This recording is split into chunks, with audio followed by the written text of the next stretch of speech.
It's your boy Markio, and we back at it again with another reaction, man. Today we got Draymond Green was wrong about Michael Jordan's Chicago Bulls. I ain't gonna lie, Draymond Green, he do be having a lot to say about a lot of stuff, making it seem like he's like a superstar. You know, he's alright. You know what I'm saying? He on the championship team, one of the greatest point guards ever, Steph Curry. But I feel like he be talking like he Michael Jordan, Kobe or something. You know what I'm saying? I don't know why he be on that. But we gonna see what he got to say about Michael Jordan and Chicago Bulls. I'm pretty sure I seen the clip like a while ago. He think his Warriors can beat the Bulls. And how y'all feel about that? Do y'all think the Warriors can beat the Chicago Bulls? If not, break it down. Why y'all think the Bulls will win, or why y'all think the Warriors will win? But make sure y'all like, comment, subscribe, man. We're on the road to 16K subs. If you're new to my channel, welcome to my channel. Let's get straight into this video. Draymond Green once again is making headlines with a bold and controversial take, saying the 2017 Warriors were better than Jordan's Bulls in the late 90s. And to Draymond's credit, I think that Golden State team, at worst, is a top 3 team in NBA history. But compared to those Bulls teams, it's a very tough call. And looking at Draymond's overall argument, it came via Twitter. As on your screen, you see one tweet saying he was watching the 98 Finals, watching the Bulls versus Utah, and couldn't help but noticing the 2017 Warriors would beat the Jazz by 40 and the Bulls by at least 10 points. And at the very end of that tweet, he did rightly say it's dumb to compare eras, as both these teams are drastically different. But in a follow-up tweet, he had this, saying 96 Bulls, 98 Bulls, I stand on it. Now let's get one thing straight, that 98 Bulls team is not the second best championship team of the Jordan era. And I would say, looking at the last three-peat, it's easily the weakest team out of the three. As at that point, Jordan, he was 35, Pippen was 33, Rodman was 36, and Ron Harper was 34. At that point, the Bulls, they were the oldest team in the league and the oldest team ever to win a championship. To put it in simpler terms, they were like Golden State in 2019. They were run down, they were fatigued, and the quest for a three-peat was weighing heavy on them. And I've watched some videos talking about Draymond's comments, and the one thing everyone's overlooking is those Jazz teams and how good they actually were. Looking at that 98 team, that Jazz squad was one of the best teams ever not to win a championship. That year, 98, they only lost 20 games, had the best record in the West, and the NBA had the best home court record. And when it came to the playoffs, en route to the finals, only lost 3 games. And looking at their overall roster, they had Karl Malone, a Hall of Famer, Jeff Hornacek, a borderline All-Star, John Stockton, a Hall of Famer, Byron Russell, Shannon Anderson, as well as Howard Isley. And I know what some fans will say, how can that Jazz team with 2 white dudes in short shorts and a bald guy be that great of a team? So with that being the case, look at their playoff run en route to the finals. In the first round, they beat Houston, who won 41 games, had Hakeem Olajuwon, Clyde Drexler, as well as Barkley. Yes, that Rockets team, they were older, but their superstars were the same age as Karl Malone, as well as John Stockton. And looking back at the previous year, 97, that same Rockets squad made the conference finals. And looking at the second round, they played the Spurs, who won 56 games, had Tim Duncan, as well as David Robinson. Wow. And the following year, 99, that same Spurs core won a championship beating the Knicks. And finally, in the Western Conference Finals, they played the Lakers, who won 61 games, with Shaq, Nick Van Exel, Eddie Jones, and Kobe Bryant. That Lakers team had 4 All-Star players.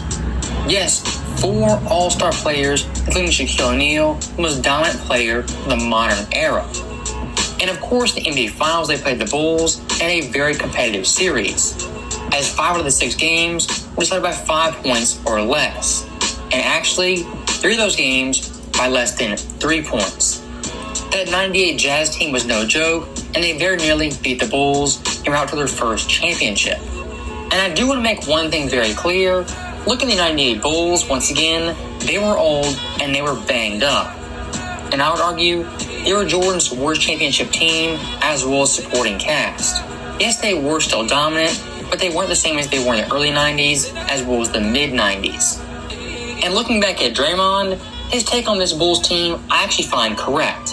And as you guys know, I rarely if ever agree with Draymond. And why I think the 2017 Warriors will beat the 98 Bulls is due to age as well as fatigue.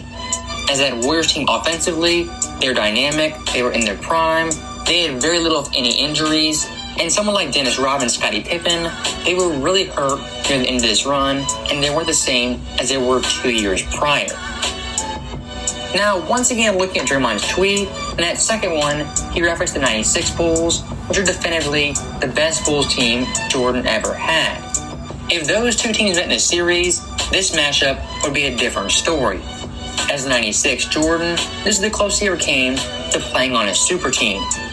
As he had Scottie Pippen, a first-team all-defensive player who was second in defensive player that was voting. a super team. He averaged 20 points, who was lightning quick, 20 and an points, elite bro. two-way player. LeBron, best players, the averaging best two-way player 26, the entire game. 27. And LeBron, of course, Mike Dennis didn't really have Rodman, help who's for a big him. addition. He had help. Being first-team all-defense. He had like a superstar like him. 15 boards, being the NBA's leader, and being a menace in the post who could shut down any opposing center. Tough. Also in the starting lineup, you had Ron Harper, a 6'6" nightmare who could match up against any point guard. And I do want to highlight one thing very quickly. In 1994, Ron Harper averaged 20 points per game. More than When he got Scottie. to the Bulls, they came down to around 7. This guy on his own team being number one option was a 20-point per game scorer. That's how deep this Bulls team was, that Ron Harper was a role player on their roster. And speaking of role players, perhaps the best was Tony Kukoc, shooting above 40% from deep and being the NBA's sixth man of the year. You also had Steve Kerr, who in 96 was second in three-point percentage. And while that shooting is great, for this Bulls team, it comes down to defense.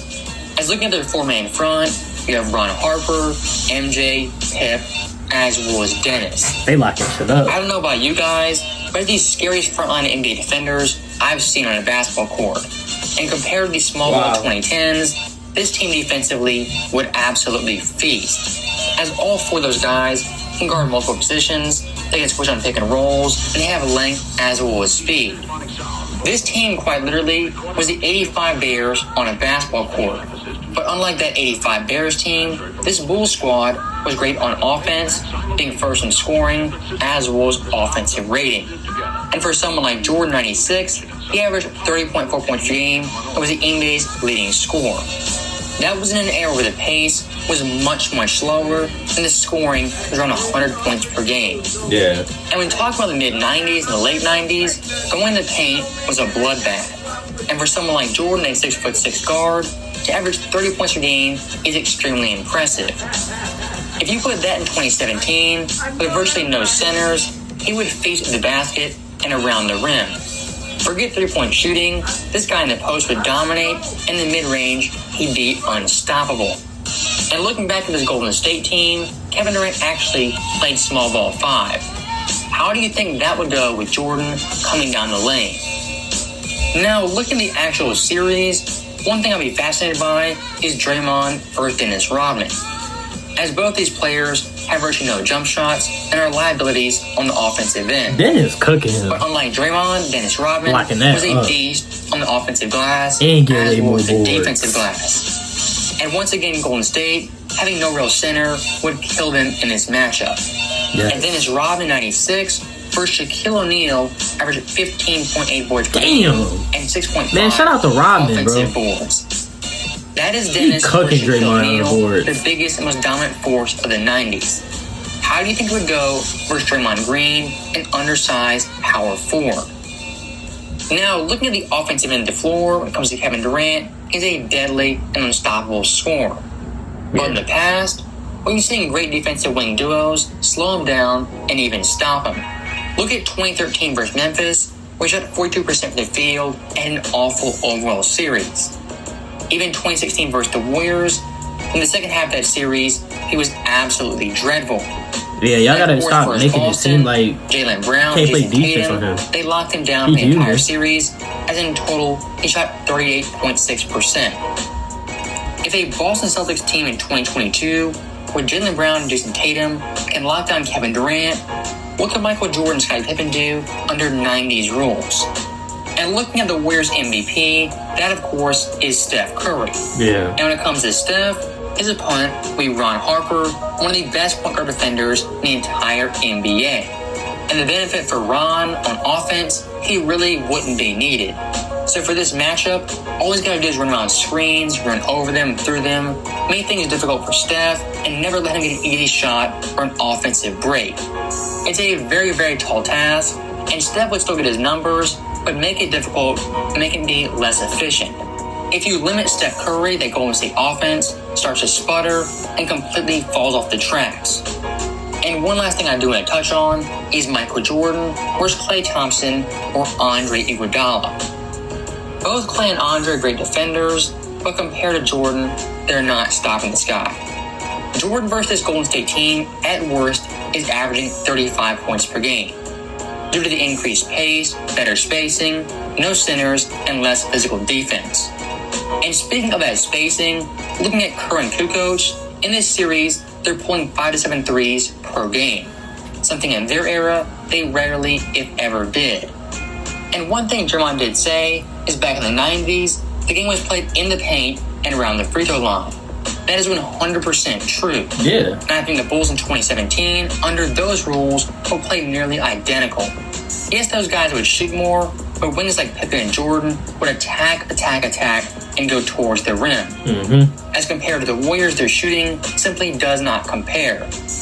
And one last thing I do want to say, looking at the 96 Bulls and 2017 Warriors, me personally, I think these two teams are the best teams ever. And in a hypothetical series matchup in a best of 7, with a mix of old school rules and new school rules, I think this series will be highly competitive. In a 7-game series, obviously the Bulls win 4-3, in large part due to their defense and the fact that Jordan is simply unstoppable, compared to someone like Kevin Durant and Steph Curry, who can be slowed down as well as limited on the offensive end. So with that being said, let me know your guys' thoughts. Who do you think would win this matchup, 2017 Warriors or the 96 Bulls? It's very compelling. At the end of the day, it's a great fantasy matchup. As always, thank you guys for watching. First and foremost, man, we gotta understand, Draymond Green, he gotta understand he never played somebody that had the mentality that Michael Jordan had. He gotta understand that when he step on that court, it's a lot of people that feel it. They feel that fear when Michael Jordan step on that court. I don't think he really understand that, because Michael Jordan can approach games. Michael Jordan can approach games differently. You know what I'm saying? He embrace in situations. You know what I'm saying? And Draymond, I feel like he just feel like he can say it so much just because he won a few championships, but he not even like that. Draymond, come on, man. Dennis Rodman would have terrorized you. The way he was doing Shaq, boy, that's lunch meat. You know what I'm saying? I'm not gonna say like the Warriors gonna be down bad, because like at the end of the day, they two good teams. Kevin Durant, Steph Curry, Klay, and you got Michael Jordan, Scottie, and all them boys. Like, it's gonna be a good series. Of course, Kevin Durant gonna get his buckets, Steph gonna get their buckets, of course. But the factor is, Draymond, you will have a long night getting boards. And plus, Chicago is a defensive team. Y'all don't play. Steph not playing defense like that. Who is he gonna guard? Klay, who is he gonna guard? KD little. Now, who gonna guard KD? Anyone can guard KD, but KD gonna still get his buckets regardless. Steph gonna get his buckets, but Michael Jordan is a different type of individual. And then I'll mess with you, whoever who be posting these videos, because I react to a lot of your videos. But you said Michael Jordan them had super teams, bro. I mean, Michael Jordan had a super team that time. Nah, Mike didn't have no super team. You want to know what a super team, bro? Mike just had the right pieces. He built a right team for himself. LeBron had it's when LeBron played with players, it's 2 superstars on the team. LeBron played with Anthony Davis, superstar. Kyrie Irving, superstar. Dwayne Wade, superstar. Scottie Pippen not a superstar. Ron Harper averaged way more than Scottie Pippen, and so Scottie Pippen supposed to be the number 2. Anthony Davis, when LeBron was playing with Anthony Davis was averaging like 28, 29. Imagine Mike had somebody like that averaging that, and Mike averaging 34, 35. Oh my gosh. It'd be a different story, man. But y'all let me know down below in the comments, how do y'all feel about that matchup? I'm going Bulls 2, 4-3. You know what I'm saying? Michael Jordan he gonna embrace the moment, and he gonna figure them out. You know what I'm saying? But y'all let me know in the comments down below. Make sure y'all like, comment, subscribe. Hopefully y'all having a blessed day. I'm gonna see y'all in the next video. I'm out.